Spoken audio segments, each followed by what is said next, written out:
Hello, everyone, and welcome back to yet another Bibi and Peter show where we put the fun back into English learning. So, today is one of our Connection Before Perfection episodes. Peter loves these type of episodes, so I'm sure he's in a very good mood today. Aren't you, Peter? You're in a good mood today, right?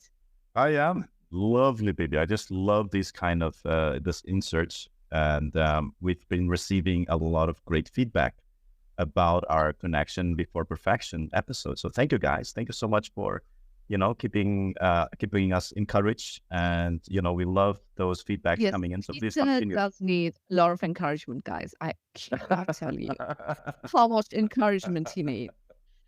Like constant encouragement. Like it's always like, Peter, why? Why do you need to? So she's very into the Simon Sinek, right? I think this guy's really great, but Peter is like obsessed with Simon Sinek.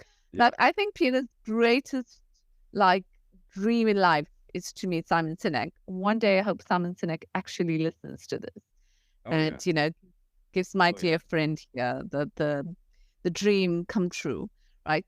So today we're talking about exactly that, and it's Simon Sinek's why, right?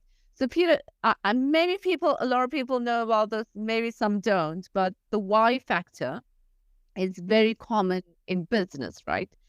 But what I find very interesting is that you have brought this into your coaching, right?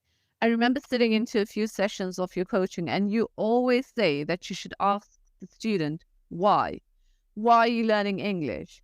And it cannot be a very generic answer like, I'm doing it for my job, or I just want to learn English. There has to be a deeper understanding of the why, right? Do I have it Correct. right? Correct. That's what you do. Excellent. Yeah. Perfectly, baby. Perfectly. You're doing great.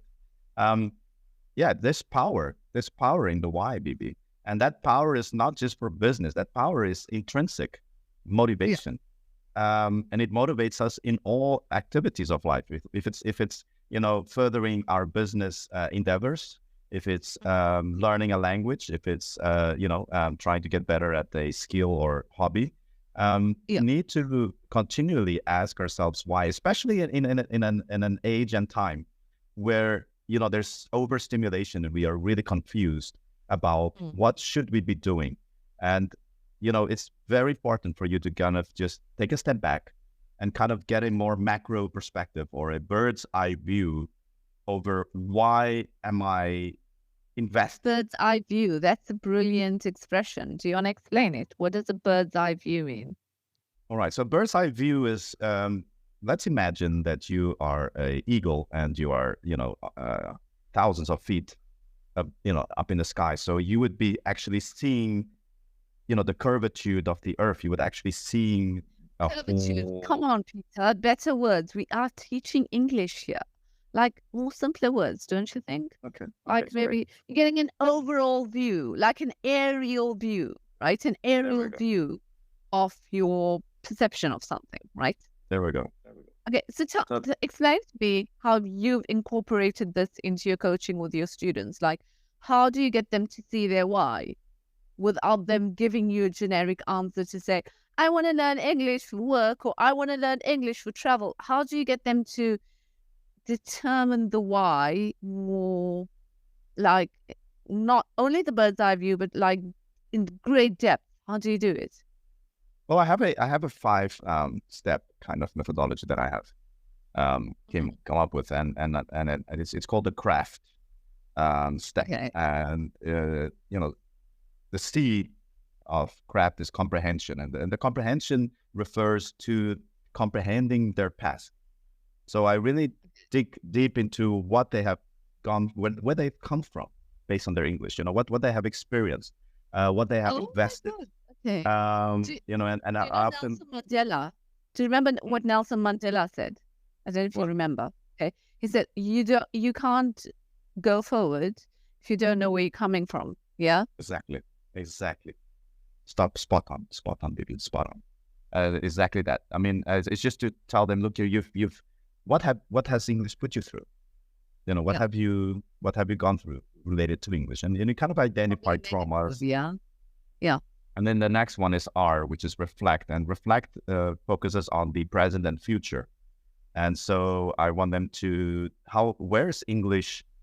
What's the role of English in their present and in their future? And then we kind of get into the why factor. And why do you add all this effort in getting where? Where do you want to get using your English, and why you want to get there? And I kind of ask them several questions, and I really go deep. And sometimes you get interesting answers, because learning a language, Bibi, is a marriage. It's a wedding. It's a long-term commitment. It's not just a flirt. Make everything romantic. Like, I know you live in Brazil, but does everything have to have some romantic notion? Well, because I have passion for language, Bibi. I have passion for English learning.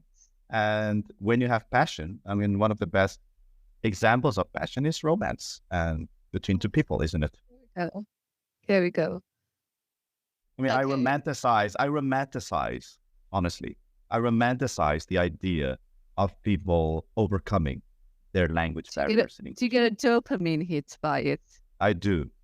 Whenever I see someone talking and connecting in English, knowing that they have struggled, I get this huge adrenaline rush, honestly. Wow. Good to know, Peter. Good to know. All right. And just going further on, then I, after getting the reflection step, then I go into smart goals and ambitions, and how that kind of aligns with language and English learning. And then we go into pitfalls. Pitfalls is about routine, architecture. So what's a pitfall? Explain the word pitfall. What's a pitfall?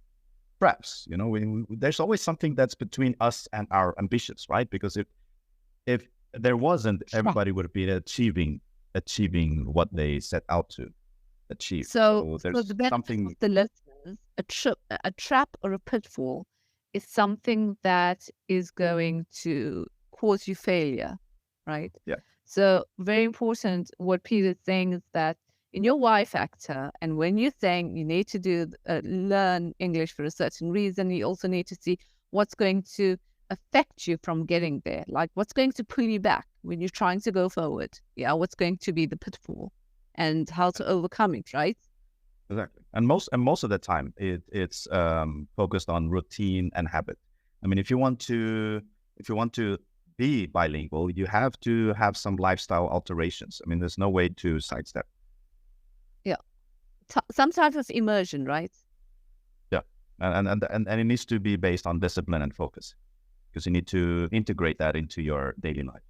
It's the way you live, Bibi. And that's why why factor is so important, because it inspires you to be different. It takes you to a different place. Why, different than where, when, which is superficial.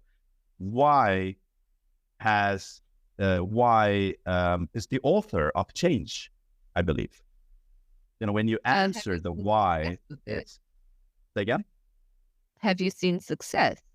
Oh yeah, I do every day. I do. I mean, I've been apart from your dopamine hits, and apart from you doing a happy dance, like, do you actually see success with your students? Oh yeah, I see them on videos, posting English videos on social media. I see them as being speakers, giving training and leading, because I'm mostly focusing mostly on leaders, executives, CEOs, directors, these people that want to have that extra edge. All right. So for the people who are not CEOs and directors and executives, the why factor can still work, right? Because it's for anyone who just wants to better their English. It's defined. Go back to the core of your why, right? Yeah. Just to wrap up, that's what it is. Lack of motivation is one of the great antagonists of getting to fluency. So the lack of motivation. Motivation is one of the pitfalls of your English success. It's lack of motivation. But if you remember your why, you'll be motivated. Is that what I'm understanding? Am I understanding it correctly? Spot on. Yeah, perfect. Yeah. Oh, you agreed with me again, pizza. Wow, it must be snowing in Brazil. If you listen to our previous podcast, you know exactly what we're talking about. When we talk about something snowing, it's like something rare, like something unbelievable just happened. How long do you think we can keep this streak, Peter? I don't know. Let's see. Let's see the next episode if we can keep this up. I'm not sure. Maybe I have my they'll come with the dopamine hits and like the happy Peter instead of the grumpy one. Maybe we can keep at it, yeah. But it was wonderful to talk to you again, Peter. I what? saw a very serious side to you today, yeah. Mhm. Interesting. There are many sides of this diamond to crack. Oh, God. Okay. Let's hope we've seen the worst of it and there's only good to come. Only time will tell. Only time will tell. Oh, dear God. Here we go. All right. It was wonderful to catch up with you again, Peter, but I need to jet off. So, Okay. bye for now. There we go. I have to dive. See you next time, babe. Bye-bye.